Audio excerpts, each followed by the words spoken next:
Pwede ba natin i-convert yung ating Gcash into real cash? Kung gusto mong malaman, keep watching.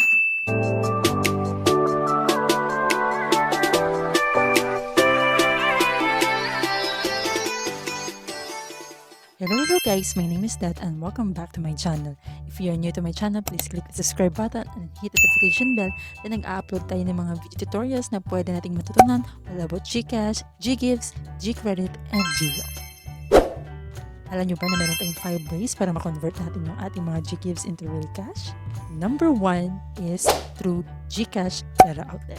Papansin nyo sa ating Gcash app ay meron tayong makikita doon na Gcash Pera Outlet na kung saan pwede tayong mag-apply doon.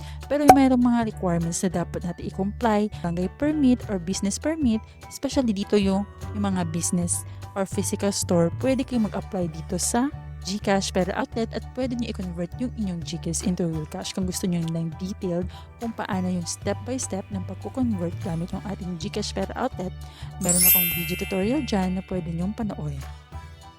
I-click nyo lamang yan at ma-route kayo doon sa step-by-step procedure kung paano yun mako-convert yung ating Ggives gamit yung mga Gcash Pera.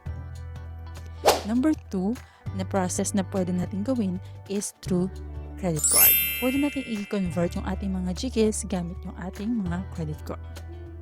Doon muna tayo pumunta sa Paybills at makikita nyo dyan sa baba, meron dyan nakalagay na Ggives. Kung meron nakalagay dyan na Ggives sa ganyang bank account, pwede mo yan yung gamitin pang-convert sa iyong mga Ggives. If you want a step-by-step tutorial pa rin dyan, meron tayong tutorial dyan para makita nyo yung mga detail ng steps kung paano ito i-convert. Click nyo lang. And number 3 na pwede ninyong gawin para ma-convert yung iyong Ggives is through Digit Trader. Ayan. Meron kayong makikita dyan sa mga Facebook groups na nag-offer ng pagko-convert ng mga Ggives pero meron sila mga charges. And ang kanilang mga charges is nagre-range from 15% to 25%. Depende doon. So aside sa babayaran mo na interest doon sa iyong Ggives, meron ka pang babayaran na charge doon sa trader na pinagko-convertan mo. Alam nyo ba na meron akong Digit Trader na pwedeng i-recommend sa inyo at marami na nakatry sa kanya at makikita nyo naman doon sa comment section ng video ko doon na nakatry po sila and maganda yung feedback dito kay Sir Kiefer. Ayan, kung gusto nyo malaman yung step by step kung paano yan i-convert at paano nyo siyang i-contact, i-click nyo lamang yung video tutorial ko dyan at makikita nyo dyan yung gagawin nyo para makapa-convert kayo sa kanya. Is number 4 naman yung pwede natin gawin is through merchant, yung may mga QR, diba? Meron kasi mga malalaking business na kung saan meron silang merchant QR code. Pwede kayong magpa-convert dun sa kanila pero meron din silang mga charge.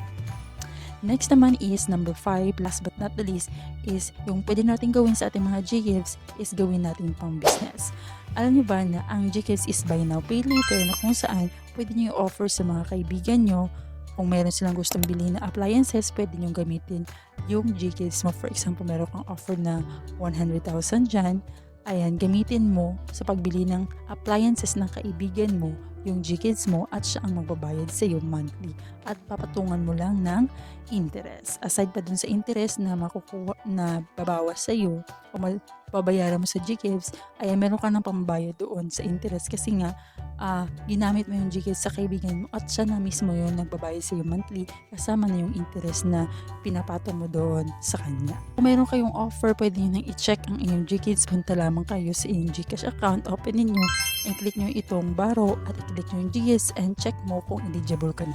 Kung hindi ka pa eligible sa Ggives, meron akong video tutorial dyan kung paano mo ma-unlock ang iyong Ggives at magkakaroon ka ng offer. Ito po yung video tutorial. Ayan. So yun lamang yung 5 ways on how to convert our Ggives into real cash.